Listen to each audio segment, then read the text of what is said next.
Hello beautiful family, welcome back to our channel. Thank you for always stopping by.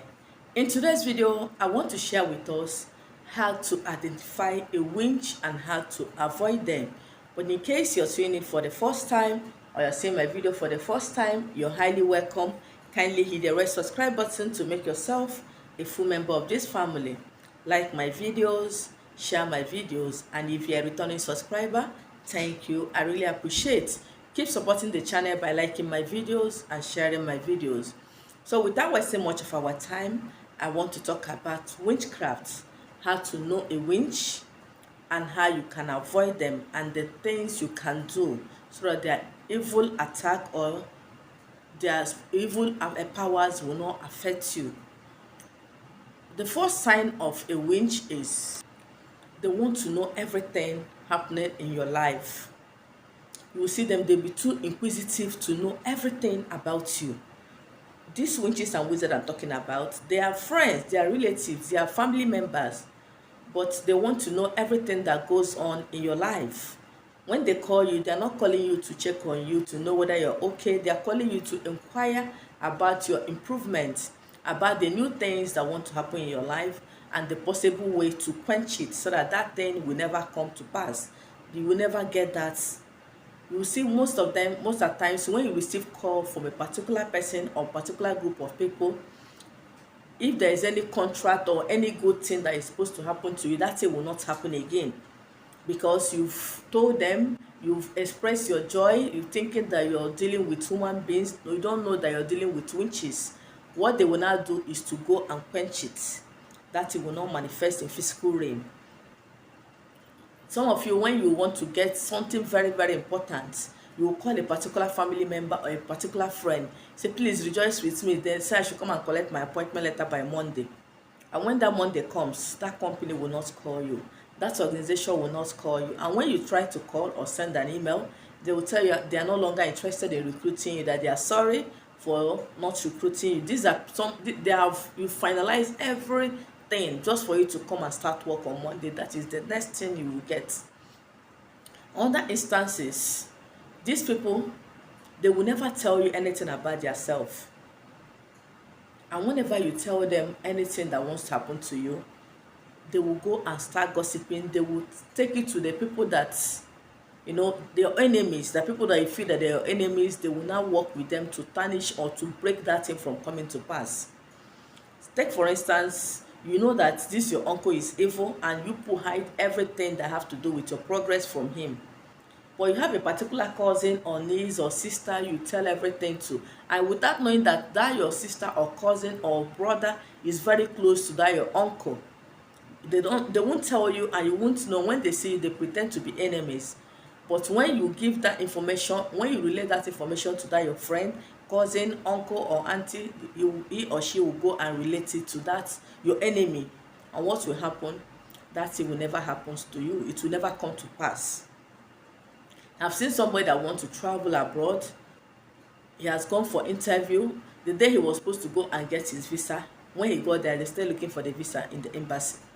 There are stories you will hear, you say this thing is formulation or somebody just make up the story. When the person contacted me, I said, I've not heard such cases. In that case, something must be wrong. So this is not a physical thing, it's a spiritual battle. He said yes, that he comes from a very bad background. I said, did you tell them you're traveling? He said yes, he went to do Thanksgiving on Sunday against traveling on Wednesday.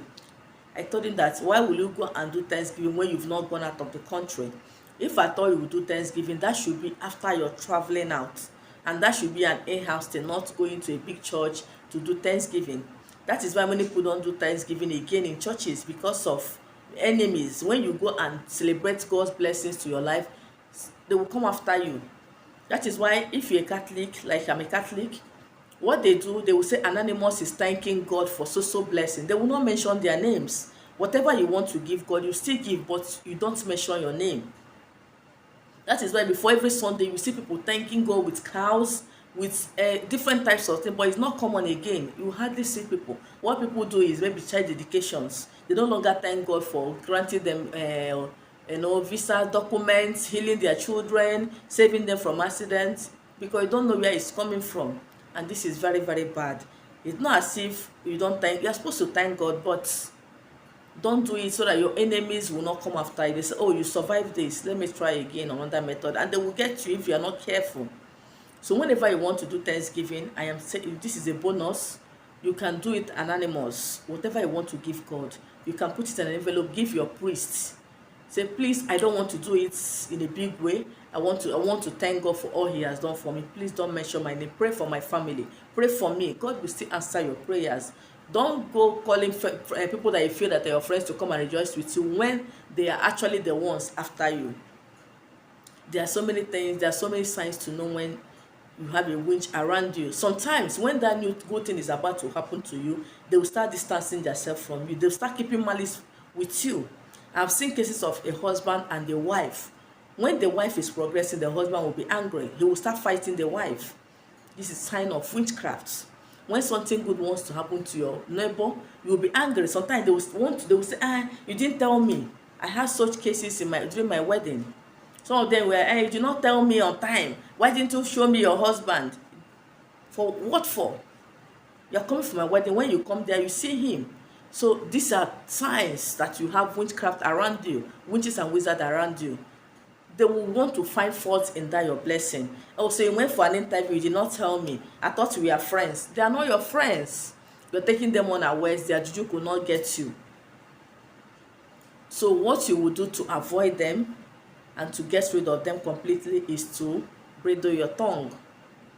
When anything good wants to happen, please keep it to yourself. I personally, I don't share my blessings with anybody. I don't try it. The only person that knows everything about me is my partner, my parents, because I know that they are not witches. Rather, they help me to be where I am today. But I don't even have friends. Some of you will come and Solution Empire, I want you to be my friend. What I will always tell you, I don't want a friend, I don't have friend, because I don't get strength. I don't have strength. Some of them want to be your friend so that they will know everything about you. They will know what to gossip and how to deal with you. So what do? Bridle your tongue. That is number one. Then number two, don't share anything with anybody. Anything that wants, whether good or bad, keep it to yourself. Keep it to yourself. Nothing like anything you cannot. I told somebody, you said that somebody leaked her secret. She told her secret, leaked it to her husband to be, and the person is not interested. I said, if it's a secret, you would have kept it to yourself. It's not a secret. Sharing something that you feel is confidential to a friend is no longer a secret, because that person can leak it. So if you yourself cannot keep that secret, that means the person should not be blamed. That was what I told the lady.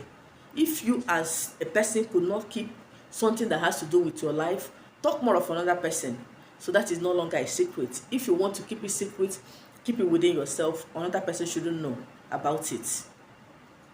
So what you will do, the spiritual aspect of it, apart from bridling your tongue, avoiding them, avoid sharing your information with anybody. When you notice that they are after you, they know everything and they are battling to bring you down, get me sea salt, get me pepper, black pepper, alligator pepper, any kind of pepper you have. Mix the two of them together and spray it in front of your door, by your window, by your door. You say any man, any woman that is a wizard that comes here or that used to be peep or listening to my conversation either through the window or by entering my house, any day you peep through my window, pepper will enter your ear. You will no longer hear anything. This salt will neutralize anything that you've heard or you're using against me. Any day you cross my door, you will not get any information to destroy me or to harm me. By the time you do this, you spread the pepper there and with the oil, salt, by your window and by your door, and watch how they will start fighting themselves. If there are many, if you just one person, the person will run away from you completely. This is very simple but very, very powerful. Try it and make sure you share your testimony under the comment section or on my WhatsApp number. I've come to the end of today's video. Thank you for watching and see you in my next video. Bye bye.